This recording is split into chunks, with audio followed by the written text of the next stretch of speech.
শ্রী শ্রী রামকৃষ্ণ কথামৃত থেকে আজকের গল্প হীরার মূল্য। ঠাকুর, শ্রীমা ও স্বামীজির চরণে কোটি কোটি প্রণাম।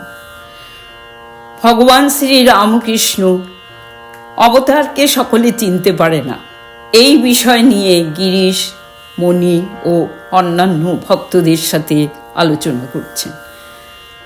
ঠাকুর বলছেন, সকলে কি সেই অখণ্ড সচিদানন্দকে চিনতে পারে? রামচন্দ্রকে কেবল 12 জন ঋষি চিনতে পেরেছিলেন। তারপর এই সুন্দর গল্পটি বললেন, যার যেরকম পুঁজি সে সেই রকম জিনিসের দর দেয়। একজন বাবু তার চাকরকে বললে, তুই এই হিরেটি নিয়ে বাজারে যা, তারপরে বলবি কে কিরকম দর দেয়। আগে বেগুনওয়ালার কাছে নিয়ে যা। চাকরটি প্রথমে বেগুনওয়ালার কাছে গেল। সে নেড়ে চেড়ে দেখে বললে, ভাই, 9 বেগুন আমি দিতে পারি। চাকরটি বললে, ভাই, আর একটু ওঠো না, না হয় 10 দাও। সে বললে, আমি বাজার দরের চেয়ে বেশি বলে ফেলেছি, এতে তোমার পোষায় তো দিয়ে যাও। চাকর তখন হাসতে হাসতে হিরেটি ফিরিয়ে নিয়ে তার মনিবের কাছে গিয়ে বলল, মহাশয়, বেগুনওয়ালা 9 বেগুনের বেশি একটিও দেবে না। সে বললে, আমি বাজার দরের চেয়ে বেশি বলে ফেলেছি। মনিব হেসে বললে, আচ্ছা, এবার কাপড়ওয়ালার কাছে নিয়ে যা। ও বেগুন নিয়ে থাকে, ও আর কত দূর বুঝবে। কাপড়ওয়ালার পুঁজি একটু বেশি, দেখি ও কি বলে।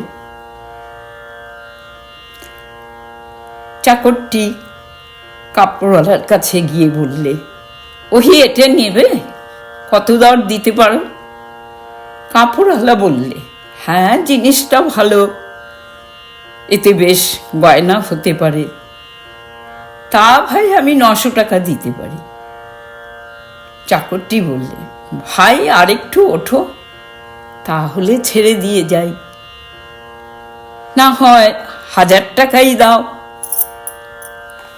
কাপড়ওয়ালা বললে, ভাই, আর কিছু বলো না, আমি বাজার দরের চেয়ে বেশি বলে ফেলেছি।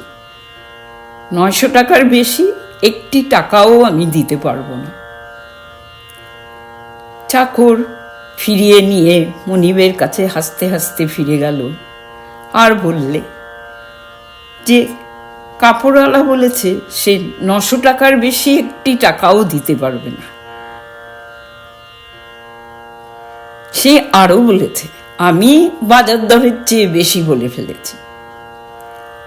তখন তার মনিব বললে, এইবার জহুরির কাছে নিয়ে যা, সে কি বলে দেখা যাক। চাকরটি জহুরির কাছে গেল। জহুরি একটু দেখেই একবারে বলল, আমি 1 লাখ টাকা দেব। রতনে রতন চেনে। গল্প এখানেই শেষ হলো।